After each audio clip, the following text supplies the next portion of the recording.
Sir నమస్కారం sir. నమస్తే. Sir Ramoji Rao గారు ఇవాళ మార్నింగ్ చనిపోవడం జరిగింది సార్. మనకు తెలుసు సార్, ఈనాడు అధినేత and Ramoji film city owner and Usha Kiran banner ద్వారా ఎన్నో సినిమాలు కూడా మనకు అందించడం జరిగింది. సో అటువంటి వ్యక్తి ఇప్పుడు చనిపోయారు కాబట్టి ఎలా చనిపోయారు, అసలు ఆయన మొత్తం జర్నీ గురించి మీరేం చెప్తారు సార్? అంటే అనారోగ్యం, ఆయనకి 88 సంవత్సరాల వయసు. ఆయన అనేక ఒత్తిళ్ళు ఉన్నాయి ఆయనకి. ఆ ఒత్తిళ్ళు ఇవన్నీ పక్కన పెట్టేస్తే రీసెంట్గా ఒక కేసు నిమిత్తం సిబిఐ ఎంక్వైరీకి వచ్చినప్పుడు ఆయన బెడ్ మీద ఉన్నటువంటి ఫోటో ఒకటి బయటకు వచ్చింది. ఓకే. అంటే ఆయన మార్గదర్శి చిట్ ఫండ్ సంబంధించి ఆ నిధుల మళ్లింపుకి సంబంధించి కొన్ని అవకతవకలు జరిగాయి, అంటే చట్ట ఉల్లంఘన జరిగింది అనేది ఒక ఆయన మీద కేసు ఫైల్ అయి ఉంది. అలాగే రాష్ట్ర ప్రభుత్వం కూడా ఇంప్లీడ్ అయినటువంటి కేసులు ఉన్నాయి ఆయన మీద. ఆ క్రమంలో ఎంక్వైరీ కోసం వచ్చినటువంటి అధికారులతో ఆయన మాట్లాడే సందర్భంలో ఆయన బెడ్ మీద ఉన్నటువంటి ఫోటో ఒకటి బయటకు వచ్చింది. కొంత ట్రోల్ అయింది కూడా అది. అయితే వయసు రీత్యా వచ్చినటువంటి అనారోగ్యాలు, ఆయన జీవితం చాలా సాధారణంగా ప్రారంభమైంది. కృష్ణా జిల్లా పెదపారుపూడి అనే గ్రామంలో జన్మించాడు ఆయన 88 ఏళ్ల క్రితం. అక్కడి నుంచి ఆయన చదువు గుడివాడలో నడిచింది.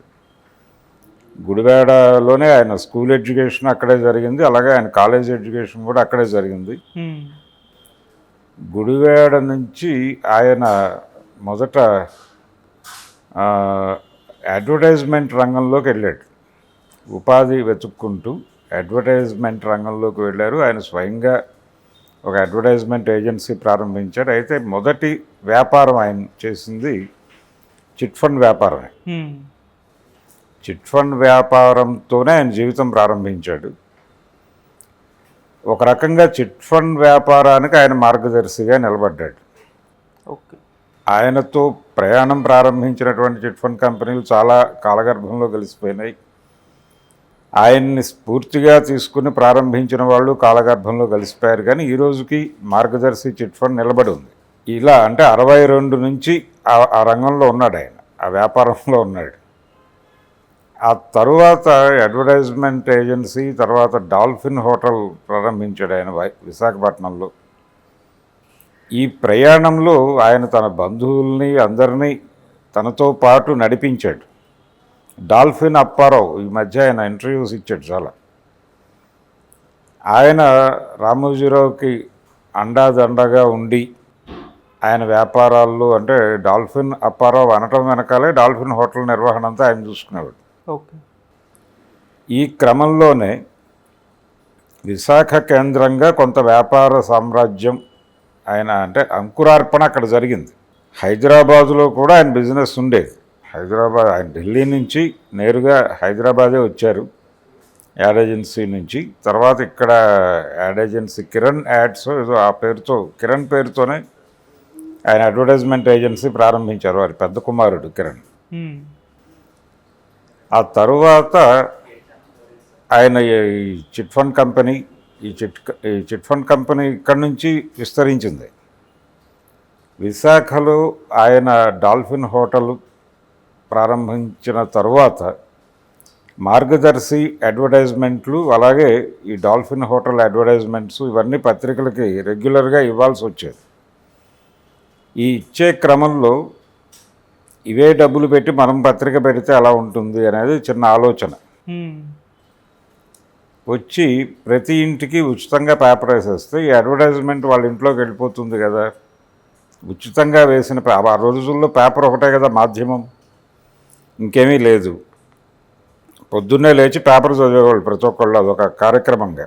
ఆ రోజుల్లో ఒక జోక్ ఉండేది, అంటే ఆంధ్రపత్రిక చదవకపోతే కడుపు కదలదు అన్న లెవెల్లో జోకులు ఉండేవి. సో పేపర్ అనేది అనివార్యంగా ప్రతి ఒక్కడు చదివేటువంటి మాధ్యమం ఇంకొకటి లేని సందర్భం. ప్రపంచం గురించి, జీవిత గమనం గురించి తెలుసుకోవాలంటే పత్రికలే ఉండేవి ఆ రోజున. కాబట్టి మనం ఒక పత్రిక ప్రారంభిస్తే అలా ఉంటుంది అని అనుకుని ఆ ప్రయాణంలో, అంటే ఏ పత్రికకి ఏ టైటిల్ పెట్టాలి అనే దగ్గర ఆయన ఆలోచన చేశాడు. కేఎల్ఎన్ ప్రసాద్ గారు స్ఫూర్తి ఈయనకి పేపర్ పెట్టడానికి. ఓకే. ఆయన ఒక ఏరోప్లేన్ ప్రయాణంలో ఆయనతో కలిసి ట్రావెల్ అవుతూ ఆయనతో మాట్లాడాడు. కేఎల్ఎన్ ప్రసాద్ అంటే ఆ రోజుల్లో రాజ్యసభ సభ్యుడు ఆయన. ఇప్పుడు రాధాకృష్ణ గారు నడుపుతున్నటువంటి ఆంధ్రజ్యోతి ఆయనదే. ఆయనే ప్రారంభకుడు నార్ల వెంకటేశ్వరరావు గారి నాయకత్వంలో. ఆ కేఎల్ఎన్ ప్రసాద్ గారు స్ఫూర్తిగా ఈయన ఆంధ్ర అనే శబ్దం ఉండేది ప్రతి పత్రికకి ముందు. ఆంధ్రప్రభ, ఆంధ్రపత్రిక, ఆంధ్రజ్యోతి ఇలాగే. ఈ ఆంధ్ర అనేటువంటిది లేకుండా టైటిల్ కావాలి అనుకున్నాడు ఈయన. అనుకున్నప్పుడు అబ్బూరి వరదరాజేశ్వరరావు గారు వీళ్ళు అంటే ఒరిస్సా నుంచి కొంతమంది పారిశ్రామికవేత్తలు విశాఖ కేంద్రంగా ఒక తెలుగు పేపర్ నడపాలి అని అనుకున్నారు. అంటే ఆ బార్డర్ తెలుగు వాళ్ళ కోసం అనుకుని వీళ్ళు ఓ టైటిల్ అనుకున్నారు, ఈనాడు అని. ఓ టైటిల్ అప్లై చేశారు. టైటిల్ వచ్చింది కానీ పత్రిక ప్రారంభించలేదు వాళ్ళు. వాళ్ళ దగ్గర నుంచి అబ్బూరి వారి నుంచి ఈయన దాన్ని తీసుకున్నారు. ఈ టైటిల్ తీసుకుని ఆయన వైజాగ్లో ఒక ఆఫీస్ పెట్టి ఈనాడు ప్రారంభించి 4 పేజీల ఈనాడు. అది కాకినాడ వరకు వచ్చేది అంతే. ఈనాడు ప్రారంభం అది. అడ్వర్టైజ్మెంట్స్ ఉండేవి, వాళ్ళ పర్సనల్ యాడ్స్ ఉండేవి. మార్గదర్శి, డాల్ఫిన్ ఈ యాడ్స్ ఉండేవి. ఈ అడ్వర్టైజ్మెంట్స్ అంటే ఈ బిజినెస్తో పాటు ఆయనకి వైజాగ్ కేంద్రంగా ఉండడానికి కారణం ఏంటంటే ఈ వలలు, చేపలు పట్టేటువంటి వలలు తయారు చేసేటువంటి ఒక కార్ఖానా కూడా ఆయనకు ఉండేది. ఓకే. ఇలా చిన్న చిన్న వ్యాపారాలు, రకరకాల వ్యాపారాల్లోకి విస్తరించాడు ఆయన. అంటే చిట్ ఫండ్ ద్వారా మొబలైజ్ అయినటువంటి డబ్బులు ఆ ఫండ్ని ఎక్కడో చోట ఇన్వెస్ట్ చేసి దానిలో నుంచి వచ్చిన డబ్బులు కదా వీళ్ళకి డివిడెండ్ రూపంలో పంచాల్సింది.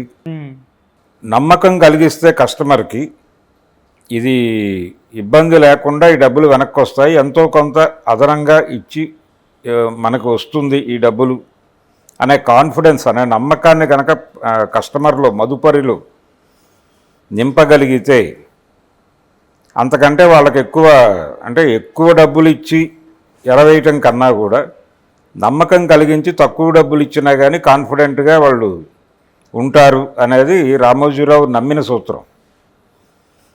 ఒరిజినల్గా ఆయన పేరు రామయ్య, వాళ్ళ తాత పేరు పెట్టారు ఆయన. ఓకే. ఆ రామయ్యని ఈయన స్కూల్లో చేరినప్పుడు అది మరీ ఇబ్బందికరంగా ఉంది రామయ్య అనే పేరని రామోజీ అని అన్నాడు. అలా రామోజీ అని తన పేరుని పెట్టుకున్నాడు ఆయన. గుడివాడ స్కూల్లో జాయిన్ అయినప్పుడు పేరు మార్చుకున్నాడు ఆయన. అక్కడి నుంచి అదే పేరుతో కొనసాగాడు. జనరల్గా ఈ పేరు కనిపించదు అక్కడ. వీళ్ళది వైష్ణవ సాంప్రదాయం. ఆ వైష్ణవ సాంప్రదాయ కుటుంబం అవటం వలన అది నడిచింది. అలా రామోజీ అని ఆయన పెట్టుకున్నాడు, అది ఓకే అన్నారు జనాలు, అలా నడిచింది. ఇలా ఆయన ఈ చిట్ ఫండ్ మదుపరుల నమ్మకం కలిగించగలిగితే చాలు, వాళ్ళకి భారీగా డివిడెండ్స్ ఇవ్వక్కర్లేదు అనేది ఆయన నమ్మాడు. నమ్మి ఈ నిధిని తీసుకెళ్ళి చాలా వ్యాపారాల్లో పెట్టి రకరకాల వ్యాపారాలు ఫ్లరిష్ చేసి ఆయన ఆ వచ్చినటువంటి లాభాలు వీళ్ళకి పంచేవాడు. ఆ లాభాలలో కొంత భాగం వీళ్ళకి పంచేవాడు. ఓకే. మిగిలిన భాగంతో ఇతర వ్యాపారాల్లోకి విస్తరించేవాడు. ఇలా ఆయన ప్రయాణం మొదలైంది, వ్యాపార ప్రయాణం. ఈ ప్రయాణంలో భాగంగా ఈనాడు పేపర్ ప్రారంభమైంది. ఈనాడు ప్రారంభించిన తర్వాత దాన్ని అంటే జనాలలో మంచి ఒక రకమైనటువంటి గుర్తింపు సంపాదించింది. అది కాకినాడ వరకే వచ్చేది. అయినప్పటికీ జనాలు దాన్ని ఓన్ చేసుకోవటం మొదలుపెట్టారు. కొత్తగా అనిపించింది. రెండోది, కొంత వామపక్ష రాజకీయ ప్రభావం ఉండేది ఆయన మీద. ఆయన బాల్యంలో గుడివాడ ప్రాంతం ఉండటం, ఆ ప్రాంతంలో కమ్యూనిస్ట్ రాజకీయాల ప్రభావం ఉండటం, కేజీ సత్యమూర్తి లాంటి నాయకుల తో కొంచెం సన్నిహితంగా తిరిగినటువంటి తరుణం అది యవ్వనంలో ఉన్న సమయంలో. అదే సత్యమూర్తి గారితో చివరి వరకు, ఆయన చనిపోయే వరకు ఈయన ఆ రిలేషన్ మెయింటైన్ చేశాడు రామోజీరావు. ఈ ప్రయాణంలో అది కూడా కొంత వామపక్ష భావజాలం కూడా ఇంకింది ఈయనకి. కానీ అది తన వ్యాపార విస్తరణకి ఇబ్బంది కలగకుండా చూసుకున్నాడు ఆయన. చూసుకుని ఎంత కాన్షియస్గా ఉండేవాడంటే, ఆయన విశాఖలో సిపిఐ జాతీయ మహాసభలు జరిగితే ఒకసారి ఆ సభలకు సంబంధించిన భోజనాల ఏర్పాట్లు ఇలాంటివేవో షేర్ చేసుకున్నాడు ఆయన. చేసుకున్నప్పటికీ తన పత్రిక సంపాద వర్గాన్ని కూర్చోబెట్టి ఆయన చెప్పింది ఏంటంటే, మనం ఈ సభలకి సహకరిస్తున్నాం, అంత మాత్రం చేత ఆ సభలను బ్యానర్ ఐటమ్గా పెట్టక్కర్లేదు. దానికి సంబంధించిన వార్త ఎక్కడ ప్లేస్ చేయాలో అక్కడే ప్లేస్ చేయండి, ప్రాధాన్యత ఇవ్వద్దు. కానీ ఆ సభలకి మనమే చేస్తున్నాం అన్ని ఏర్పాట్లు ఓకే అని చెప్పాడు. అదే ఆయన ధోరణి, ఒరిజినల్ రామోజీరావు అది. ఇలాంటి నడకతో ఆయన ఈనాడుని ఇక్కడికి విస్తరించాడు, హైదరాబాద్కి విస్తరించిన తర్వాత విజయవాడ. ఈ క్రమంలో ఆయన వెంగళరావు గారికి చాలా దగ్గరగా ఉండేవాడు. ఈ ప్రయాణంలో తన వ్యాపార విస్తరణ, కాంగ్రెస్ పార్టీతో కొంచెం సన్నిహితత్వము. సంజయ్ గాంధీ గారు విజయవాడ వచ్చినప్పుడు ఆయనతో ఈయన వెళ్ళి ఆ రిసీవ్ చేసుకున్నటువంటి వాళ్ళలో రామోజీరావు కూడా కనిపిస్తాడు. ఇలా కొంచెం రాజకీయ నాయకులతో సన్నిహితంగా ఉంటూ వ్యాపార విస్తరణ చేసుకుంటూ ఈ ప్రాసెస్లో ఈనాడును విస్తరిస్తూ, ఎప్పుడైతే ఈనాడు విస్తరణ కార్యక్రమం మీద దృష్టి పెట్టాడో ఆయన చాలా కాన్షియస్గా డెడికేటెడ్, అలాగే జర్నలిజం పట్ల ఒక నిమగ్నత ఉన్నటువంటి కొంతమందిని పోగు చేయగలిగాడు. అందులో నార్ల వెంకటేశ్వరరావుతో ఎలాగైతే ఆంధ్రజ్యోతి ఒక ఇమేజ్ తెచ్చుకుందో, ఈయన ఒక 5-6 సంపాదకుల్ని తెచ్చి ఒక దగ్గర పెట్టి పత్రిక నడపాలి అనుకుని ఏబీకే ప్రసాద్ అక్కడి నుంచి వచ్చినవాడే. ఏబీకేతో పాటు డిఎన్ఎఫ్ హనుమంతరావు అంటారు, వారకట్టు హనుమంతరావు ఆయన పేరు. డిఎన్ఎఫ్ అంటే డేటా న్యూస్ ఫీచర్స్ అని ఒక, అది గన్ ఫౌండరీలో ఉండేది ఆఫీసు, ఇప్పుడు లేదు. ఓకే. హనుమంతరావు గారు కూడా ఈనాడు నుంచి వచ్చినవాడే. పొత్తూరు వెంకటేశ్వరరావు గారు అక్కడి నుంచి ఈనాడు ఎడిటోరియల్ దీనిలో ఉండేవాడు ఆయన. ఇలా రాంభట్ల కృష్ణమూర్తి గారు, వీళ్ళందరితోనూ ఒక గ్రూప్గా ఏర్పాటు చేసి ఆ గ్రూప్ నేతృత్వంలో పత్రిక నడిపాడు ఆయన. అలాగే గజ్జల మల్లారెడ్డి గారు, వీళ్ళందరూ ఉండేవాళ్ళు అక్కడ. ఉండి దానికి ఒక స్వరూపాన్ని తీర్చారు. ఈనాడులో ఆయన దినఫలాలు కానీ వారఫలాలు కానీ వేయొద్దు అనేది ఒక స్టాండ్ తీసుకున్నాడు. ఓకే. అలాగే ఈనాడు వైజాగ్ నుంచి ప్రారంభమైనప్పుడే కొంచెం భిన్నంగా ఉండాలి అనే ఉద్దేశంతో సెక్స్ సైన్స్ అనేటువంటి ఒక ఫీచర్ ప్రారంభించాడు ఈనాడులోనే. డాక్టర్ సమరంగర్ విజయవాడ, ఆయన ప్రశ్నలు జవాబులు పద్ధతిలో ఆ శీర్షిక నడిచేది. ఇలా వైద్య విజ్ఞానము, ఇతర విజ్ఞానము, ఈ సెక్స్ లైఫ్కి సంబంధించిన జ్ఞానము ప్రపంచానికి కలిగించడం, అదొక చిన్న ఒక హాఫ్ పేజ్ వచ్చేది. ఆ తర్వాత దాన్నే ఆయన పుస్తకాలుగా వేసుకున్నారు సమరం గారు. ఇలా ఒక సైంటిఫిక్ అప్రోచ్ ఉన్నట్టుగా ఆ పత్రిక కనిపించేది. ఇది ఒక సెక్షన్ని అట్రాక్ట్ చేసింది. ఓకే. ఆ టైంలో సమాజంలో కొంచెం హేతువాద నాస్తిక ఉద్యమాలు, అలాగే ఎక్స్ట్రీమ్ లెఫ్ట్ ఉద్యమాలు అంటే నక్సల్బరీ ఉద్యమాలు ఇవన్నీ ప్రారంభం అవుతున్నటువంటి దశ. అప్పటికి ఈ హేతువాద నాస్తిక ఉద్యమాలు బలంగా వేళ్ళూనుకుని ఉన్నటువంటి సందర్భం. సో ఆ వాతావరణంలో ఈనాడు కరెక్ట్గా ఎమర్జ్ అయింది. ఎమర్జ్ అవడంతో అది జనాలకు కనెక్ట్ అయింది. అలాగే రామోజీరావు గారు అనుసరించిన పద్ధతి ఏంటంటే, ముందు అలవాటు చేయాలి మనం అని. ఆయన ఎక్కడ ఎడిషన్ పెట్టినా కానీ 1 నెల 2 నెలల్లో ఉచితంగా పేపర్ వేసేవాడు అన్నిళ్ళకి. ఈ నెల రోజులు చదివినటువంటి అనుభవం రీత్యా మీరు ఈ పత్రికకి చందాదారుగా మారతారా లేదా అని వచ్చి అడిగేవాళ్ళు. అనివార్యంగా వాళ్ళకి అంటే అప్పటి వరకు వాళ్ళు వేయించుకుంటున్నటువంటి పత్రికలకి కొంచెం భిన్నంగా కనిపించినా అది వద్దులే అని చెప్పి దీనికి మారేవాళ్ళు. ఓకే. అప్పటికి నెంబర్ 1 పత్రికగా ఉన్నటువంటి ఆంధ్రప్రభని బీట్ చేయటం అనేది ఆయన ప్రోగ్రాం. ఆ ప్రోగ్రాం సక్సెస్ అయ్యాడు ఆయన. ఆ తర్వాత నెంబర్ 1 పత్రికగా నడిపాడు దాన్ని.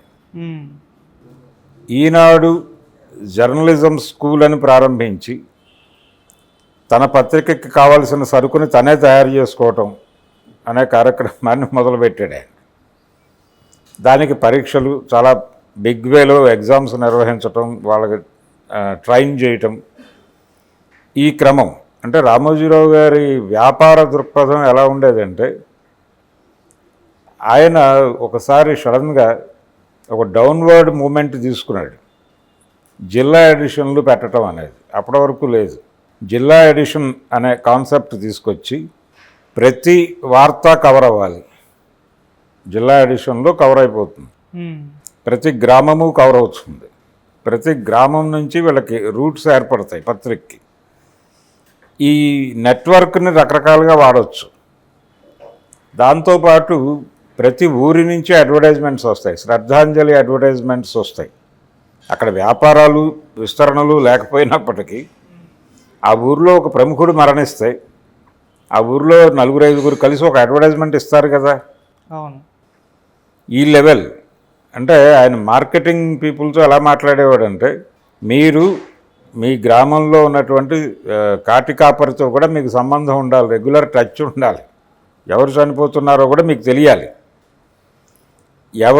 ఎవరి ప్రామినెన్స్ ఏమిటి ఊళ్ళో అనేది మీకు తెలియాలి. తెలిసినప్పుడు ఈ చనిపోయిన వ్యక్తి ప్రామినెన్స్ ఏమిటి అనే దాన్ని బట్టి మీరు వెళ్ళి 4 శ్రద్ధాంజలి యాడ్స్ పట్టుకురాగలుగుతారు. ఈ లెవెల్ మోటివేషన్ ఉండేది ఆయనది.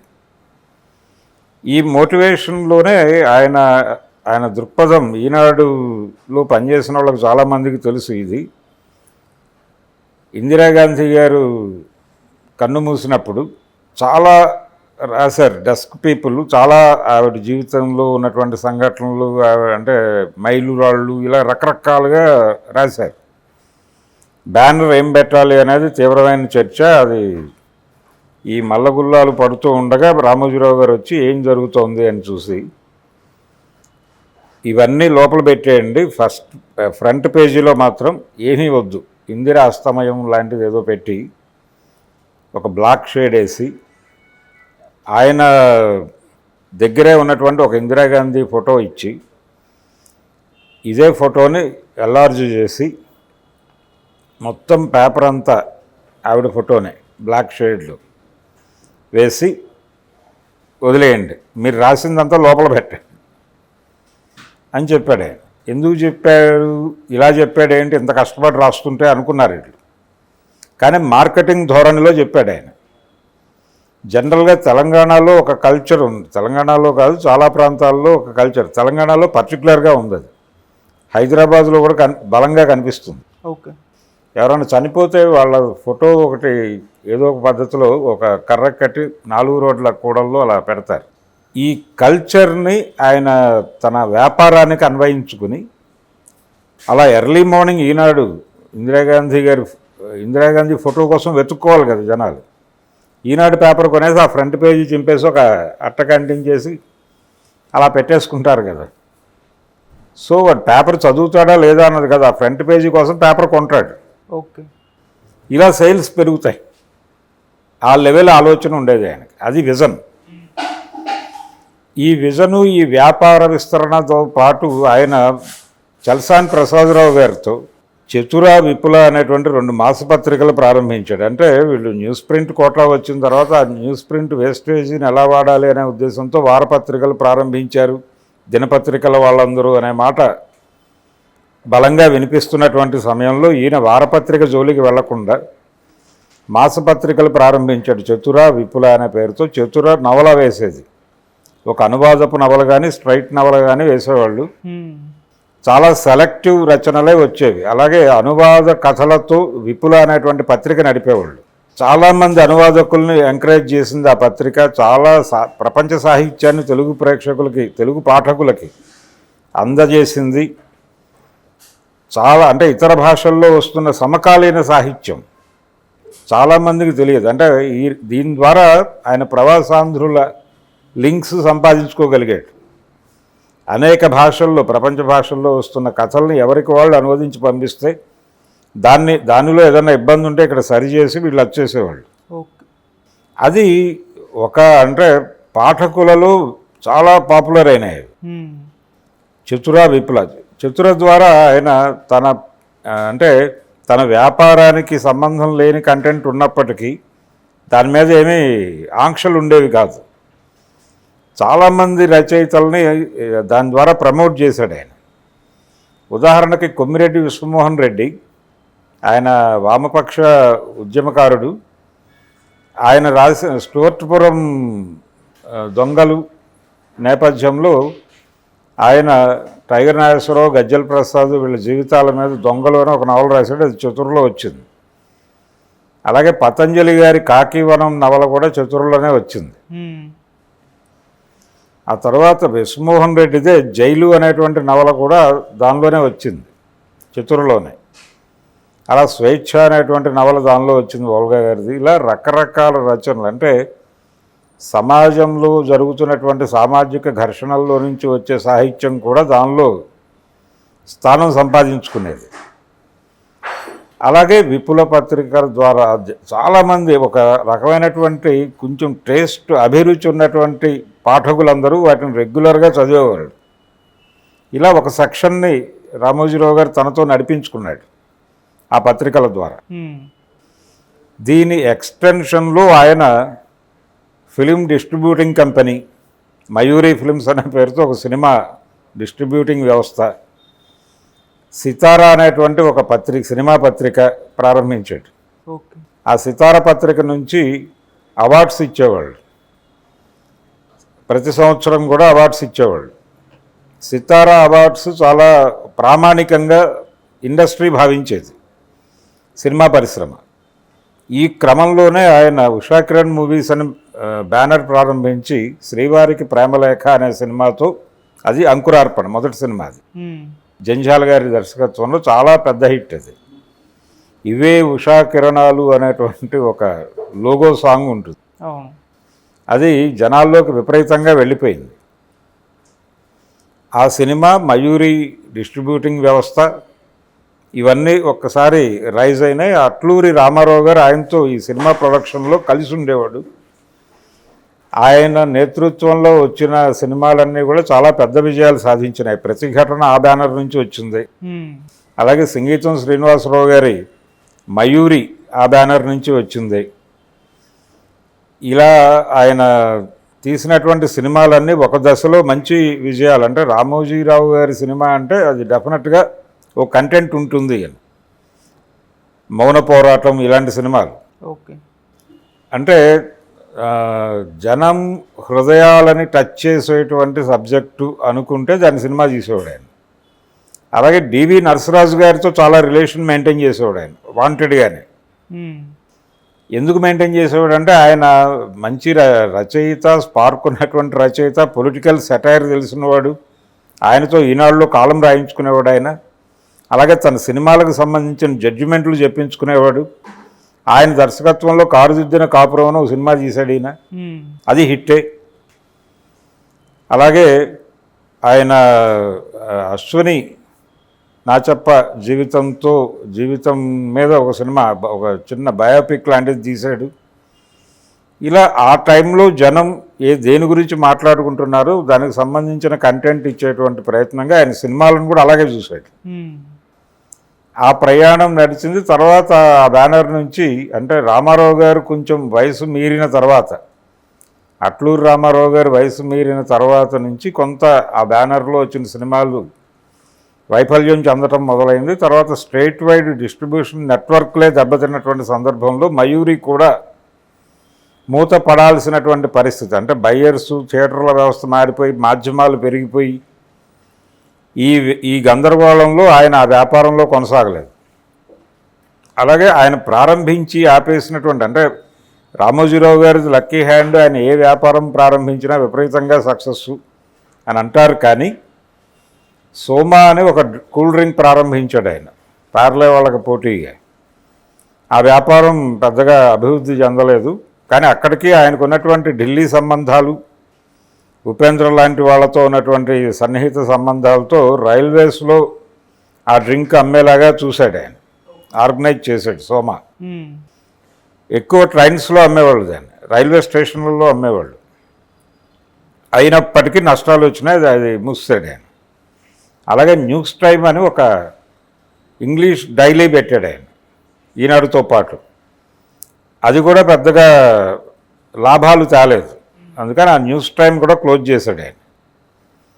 అలాగే ఈ సినిమా ప్రొడక్షన్, ఇందాక మనం చెప్పుకున్నటువంటి జిల్లా ఎడిషన్స్కి వెళ్ళినప్పుడు చాలామంది ఏంటిది డౌన్వర్డ్ మూమెంట్కి వెళ్తున్నాడు రామోజీరావు అనుకున్నప్పుడు అక్కడి నుంచి ఆయన డబ్బులు జనరేట్ చేసి ఆ భూమిలోకి తవ్వటం అనే డౌన్వర్డ్ మూమెంట్లు అనేటువంటి ఒక తవ్వకం నుంచి రామోజీ ఫిలిం సిటీ అనేటువంటి ఒక అప్వర్డ్ మూమెంట్ని పుట్టించాడు ఆయన.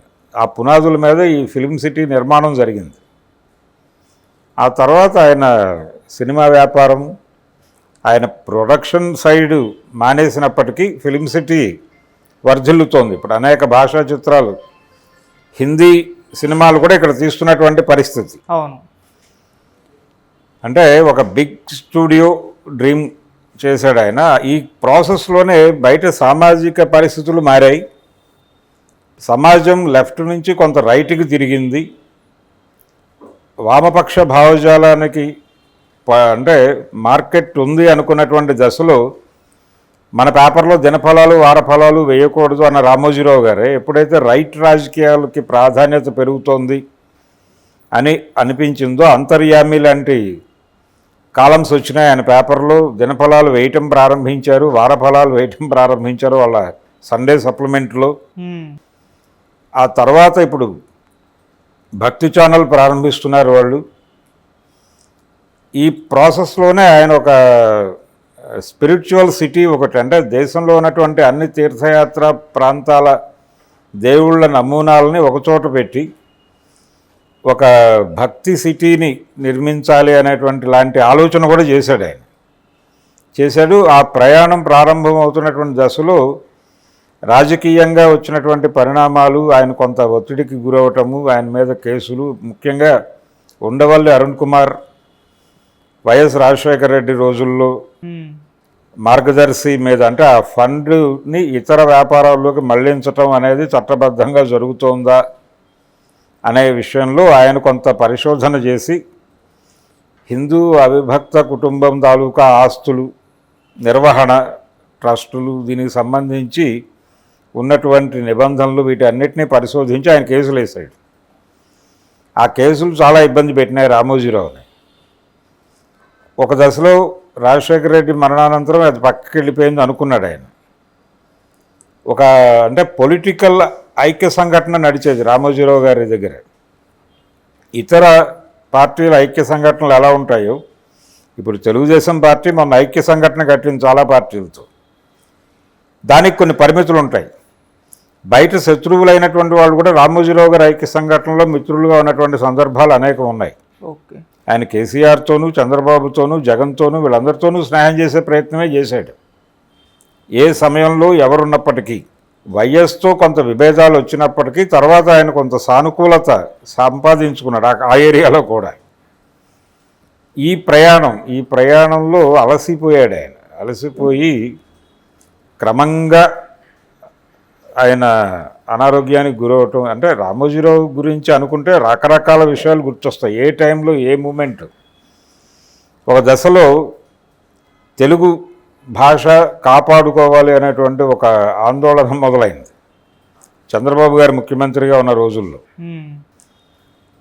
ఆ టైంలో తెలుగుకి ప్రాధాన్యత తగ్గిపోతుంది, సెక్రటేరియట్ పేరు కూడా సెక్రటేరియట్ అని ఇంగ్లీష్లో పెట్టారు, తెలుగులో లేదని ఒక ఆందోళన కేబీ తిలక్, ధర్మారావు గారు వీళ్ళ నాయకత్వంలో ప్రారంభమైనప్పుడు ఈయన వాళ్ళకు అండగా నిలబడి తెలుగుని భుజాన వేసుకున్నాడు.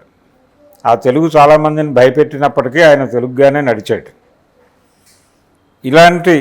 అలాగే మద్యపాన నిషేధం ఒక పేజీని డెడికేట్ చేసి తెలుగుదేశం పార్టీకి, అప్పటి కాంగ్రెస్ పార్టీకి వ్యతిరేకంగా అలాగే రామారావు గారు పార్టీ పెడుతున్నప్పుడు ఆయనకి అండగా నిలబడటం. మీరు ఇప్పటికీ ఎంత సన్నిహితంగా రామారావుతో ఉండేవాడు ఆయన అంటే ఒక రకంగా ఆయనకి అడ్వైజర్గా మారిపోయిన సందర్భం. వడ్డే శోభనాద్రీశ్వరరావు గారి అమ్మాయి వివాహానికి సంబంధించిన వీడియో ఉంటుంది యూట్యూబ్లో.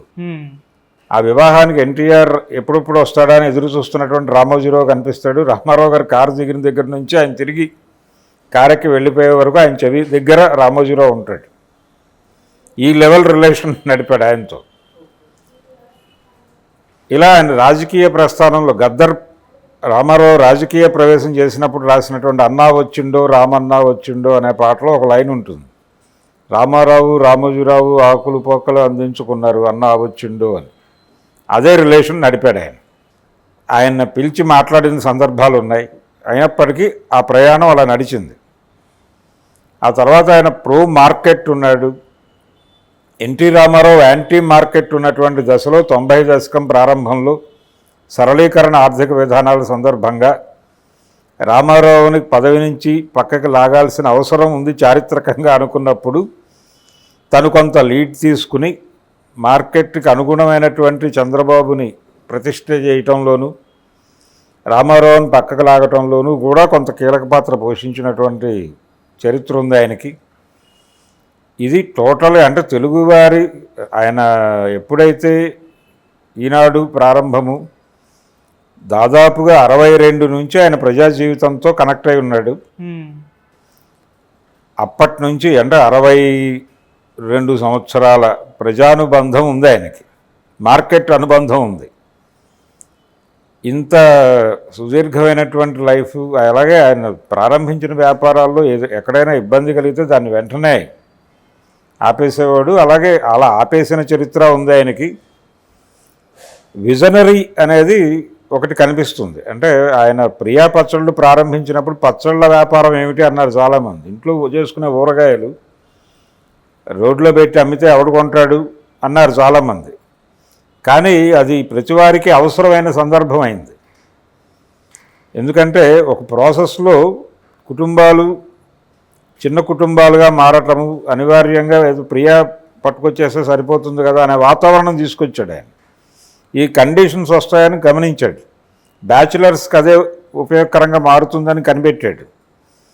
చివరికి 5 రూపాయల పౌచ్ ప్యాక్ 10 రూపాయల పౌచ్ ప్యాక్లో పచ్చడి అమ్మటం అనే ప్రోగ్రాం కూడా మొదలైంది కదా.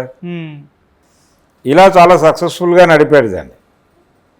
పచ్చళ్ళ రామోజీరావు అన్నవాళ్ళు ఉన్నారు, పేపర్ రామోజీరావు అన్నవాళ్ళు ఉన్నారు, చిట్ ఫండ్ రామోజీరావు అన్నవాళ్ళు ఉన్నారు, పరమ స్వార్థపరుడు అన్నవాళ్ళు ఉన్నారు, రాజగురువు అని నిందావాచకంగా అన్నవాళ్ళు ఉన్నారు.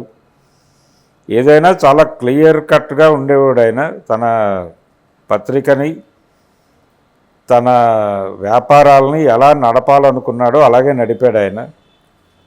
2 కొడుకులు, సుమన్ రెండో కొడుకు, కిరణ్ పెద్ద కొడుకు. కిరణ్ నాయకత్వంలో ఇప్పుడు ఈనాడు సామ్రాజ్యం నడుస్తోంది. అలాగే ఆయన భార్య నాయకత్వంలో చిట్ ఫండ్ కంపెనీ నడుస్తోంది. సుమన్ ఆయన టీవీ రంగంలోకి విస్తరించిన తర్వాత దాని బాధ్యతలు చూస్తూ వచ్చాడు ఆయన. మధ్యలో ఆయన నిర్వహణకు సంబంధించి రామోజీరావు గారికి కొంత విమర్శ ఉండటంతో వాళ్ళిద్దరి మధ్య గ్యాప్ వచ్చింది. ఆ గ్యాప్ని తన రాజకీయ ప్రయోజనాల కోసం వాడుకునే ప్రయత్నం సాక్షి చేసింది. సాక్షికి ఫుల్ పేజ్ ఇంటర్వ్యూ ఇచ్చాడు సుమన్ రామోజీరావుకు వ్యతిరేకంగా. అలా వాళ్ళిద్దరి మధ్య కొంత ఘర్షణలు నడిచినాయి. తర్వాత ఆయన అనారోగ్యం పాలయ్యారు, చనిపోయాడు ఆయన. తర్వాత వాళ్ళ పిల్లల అభివృద్ధి అదంతా ఆయనే రామోజీరావు గారే టేకప్ చేశాడు. ఇలా బహుముఖంగా కనిపించేటువంటి వ్యక్తి. రాజకీయము, వ్యాపారము, తెలుగు సమాజము, తెలుగు సాహిత్యము. ఆయన ఇందాక మనం చెప్పుకున్నట్టు తెలుగుకి ప్రాముఖ్యత పెరుగుతున్నటువంటి దశలో ఈనాడుని అటు తిప్పడంతో పాటు బాలభారతం అనే ఒక పత్రిక ప్రారంభించాడు పిల్లల కోసం. చందమామ లాంటి పత్రిక అనే ఉద్దేశంతో తెలుగు వెలుగు అనేటువంటి ఒక పత్రిక తెలుగుకి డెడికేట్ చేస్తూ ఓ పత్రిక తీసుకొచ్చాడు. అవి తర్వాత కరోనా టైంలో నష్టాలు వస్తున్నాయని మూసేశాడు. ఇది టోటల్గా రామోజీరావు గారి జీవితము, ప్రయాణము, ఆయన తెలుగు సమాజం మీద వేసినటువంటి Mudra. Thank you so much. Thank you.